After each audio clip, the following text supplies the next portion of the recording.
plan to talk like this. I'm used to everybody sitting down and well, no activities around. I'll do the best I can.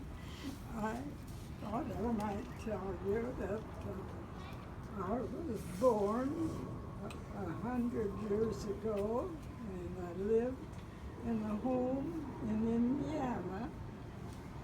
And in this home was the mother, the father, and 6 children came to the day. Down the road a bit was the little town of Brook.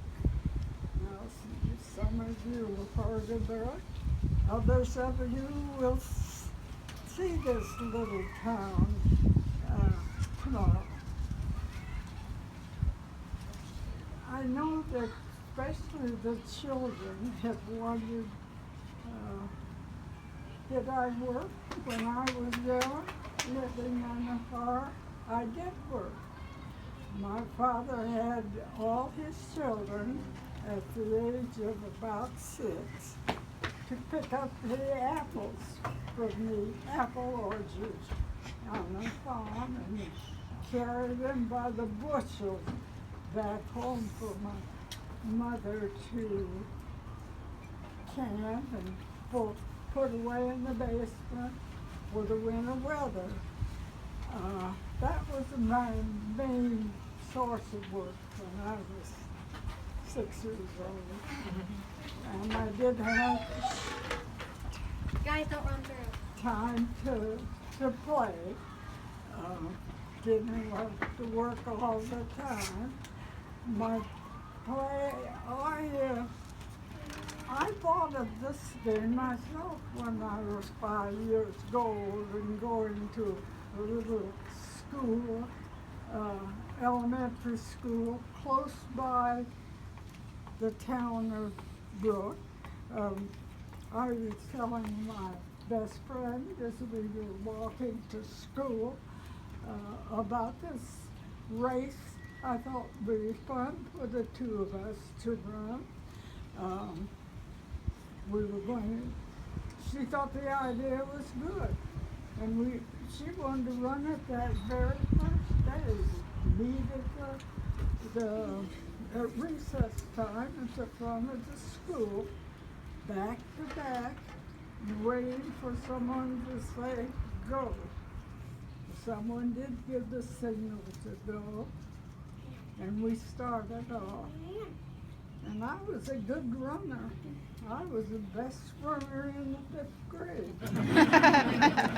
I could run faster than girls and faster than most of the boys. I was good. So here I was, started up.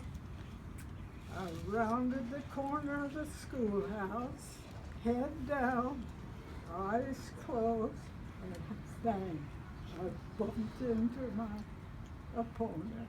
We both fell to the ground, and that was the end of the race.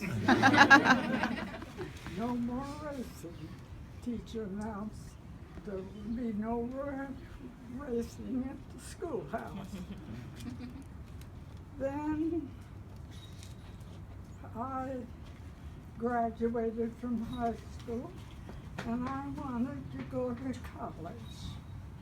And my father had to think about it a little bit. 3 other girls in this farm neighborhood wanted to go to school also. And so my father called the parents of the 3 girls, 4 girls together, and they planned how we could go to college, go to Purdue. We had a nice apartment on South Grant Street in West Lafayette, and it was in the home of a retired minister and his wife. We had this apartment with a small kitchen and a big living room. The sleeping area was the third floor, and I think at one time it had been the attic. We lived there 4 years. We all graduated in 4 years' time. And during those 4 years, we had done all the cooking. We never ate out. We lived in our apartment, and all this food that my mother had sent out, and the other mothers had sent some, and the fathers had pork from their farms and beef from farms, and they sent it down. So after 4 years, it's hard to talk, I graduated. All 4 of us graduated, and we found schools to teach around in the area.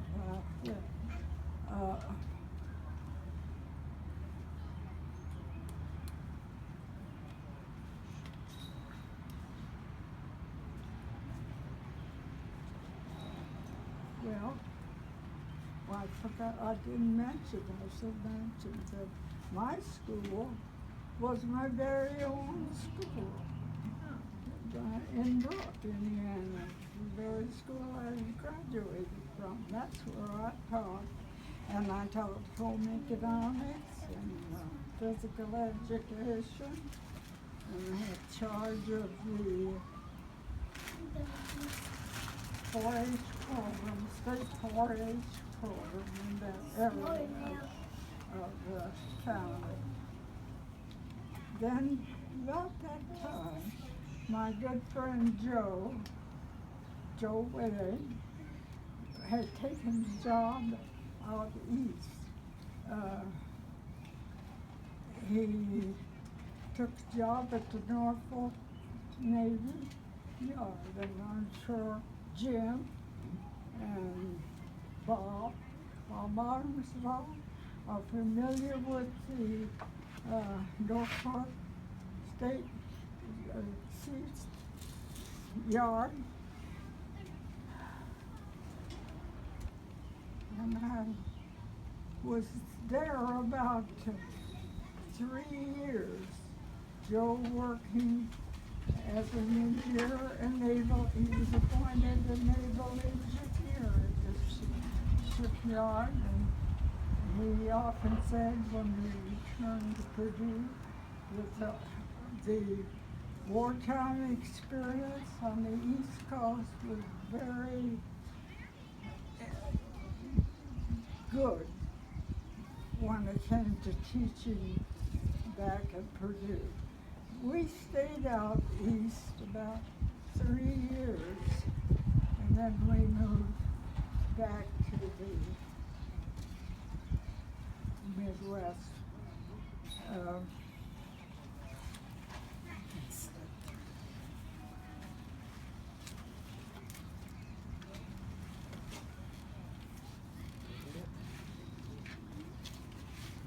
Now, I'm not going to talk about all our school years, all the, after I got back to children, we had added 3 more children, Stanley, Living, Sue, and we all were growing up and going through school, but I'm not going to tell her about to school because after all, this day is about me.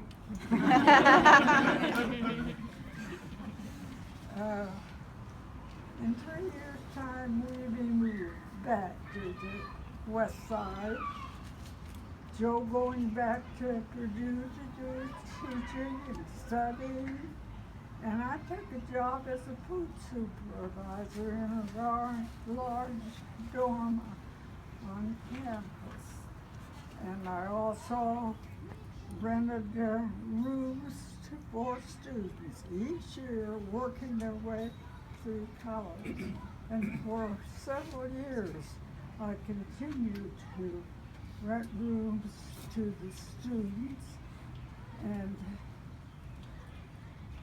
then we decided to move back. The war was finally almost over. We winded down. We came back to Purdue, and Joe joined the Purdue teaching staff, and he always commented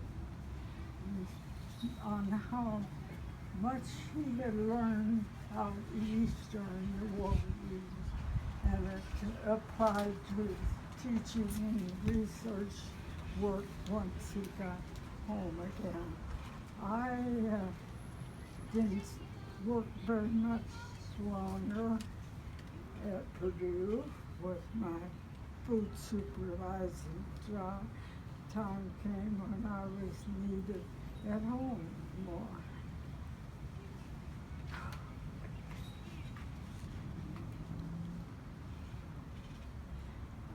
The children all grew up, graduated from high school and colleges, and then they too farmed out and hunted jobs. And as they left our home, my comment always was, you made us proud. So now we're home alone, Joe and I. Children all gone, and we, well, in a few years, Joe built the dream home of our future.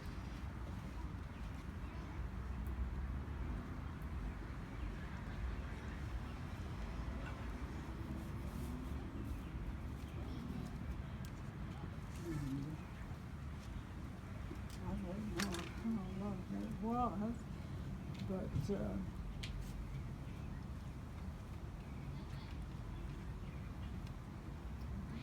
Joe finally retired, also just time to retire. After we had spent summers together, children all coming in and enjoying our home in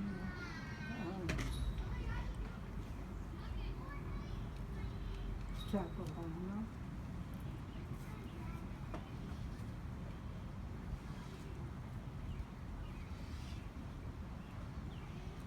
The time Joe designed our house then, the house of the future. That house was built in 2 years' time. We moved in, and then we had many years of living there, children all gone. We were all alone, but he went on teaching, and I was always on call to go to some home and to help the children in need, or the mother if she was sick, to help her. My job was to be a true mother or grandmother. Finally, Joe Drought retired, and this was 30 years of the most wonderful time of our married life. We spent winters going to Florida and enjoying the sunny weather. Then in the summer we traveled across the United States,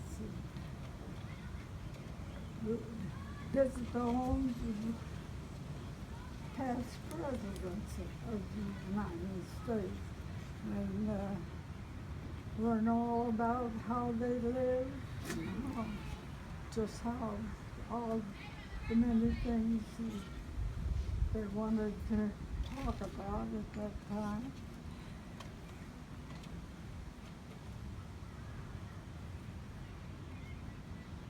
Then we came home. No, then we visited in the north along the seashore. Visited people that we had met when we were first married, and we our friendships there.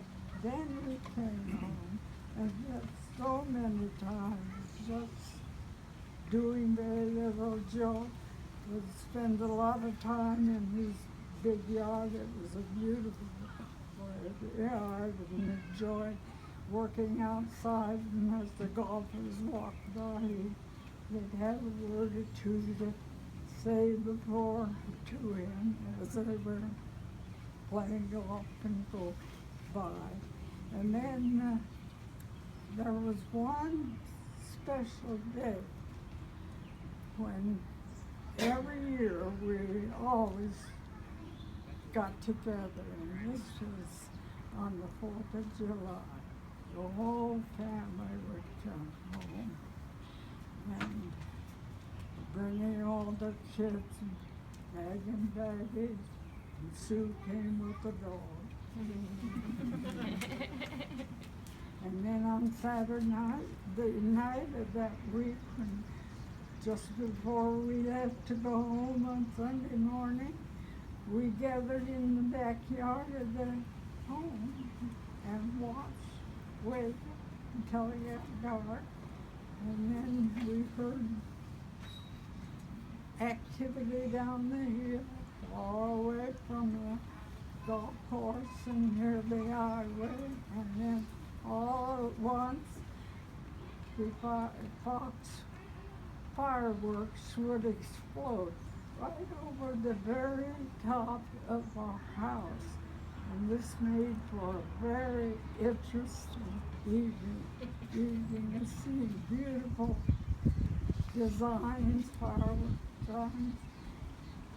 And we left that night thinking what a beautiful weekend it had been, and how much fun we had. I always remember the 4th of July doesn't, and when I hear fireworks shooting off nowadays, I remember the ones in Capilano.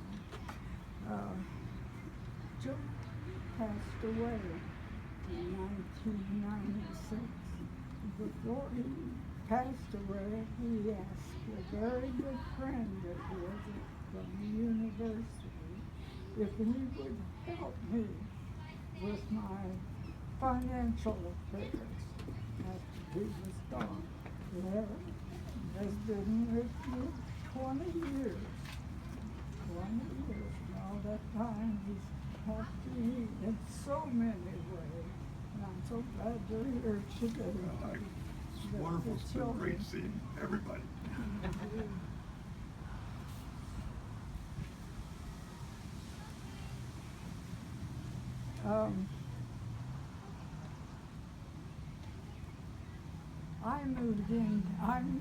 Stayed in Capilano 2 years after Joe's death, and then I moved back to Indianapolis. And before I moved there, I read in the newspapers about all the retirees wanting smaller homes, smaller living site, just wanting to lead a more easier lifestyle. I moved to the Forum home. It's a big home, and it's a brick home that holds a number of apartments, and on the end of the building is a nice health center. Something that's very important to you as you get older, having a health center close by.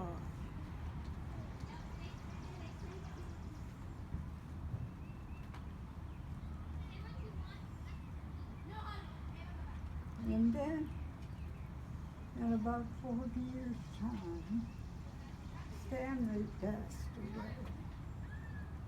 And I was so glad that I was living about among friends more my age, friends had gone through this sorrowful time, and they helped me to get through this hard time.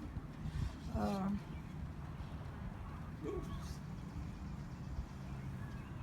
some day I'm living now in the apartment. I don't want to go downstairs to dinner. I don't want to cook my dinner. I want to go downstairs and eat in the forum dining room. This some week I'm not feeling well. I've been sick all week, and my housework is building up on me. I call downstairs, the maintenance sends up someone to help me out. And then I like to read. And I walk down the hall to the forum library, pick out a good book, sign for it, and come home. And then some evenings, there are many evenings like this, when there's to be, this year, there's an excited basketball game to be played. And I'm a sports nut. I love basketball and all other sports. I hurry and do my evening chores, and I settle down in my big chair by the TV, and I watch that again. I scold them when they make a bad play, and we laugh and I cheer when they do something exciting. I watch that ball game from the very first bounce of the ball to the end of the game. I don't want evenings like this most of the time. I like to sit down and I to look out the window, watch my neighbors walking by, and then I fall asleep, I snooze. When it's dark, I fall asleep and snooze. And then I dream of all those wonderful times of my 100 years. That's it.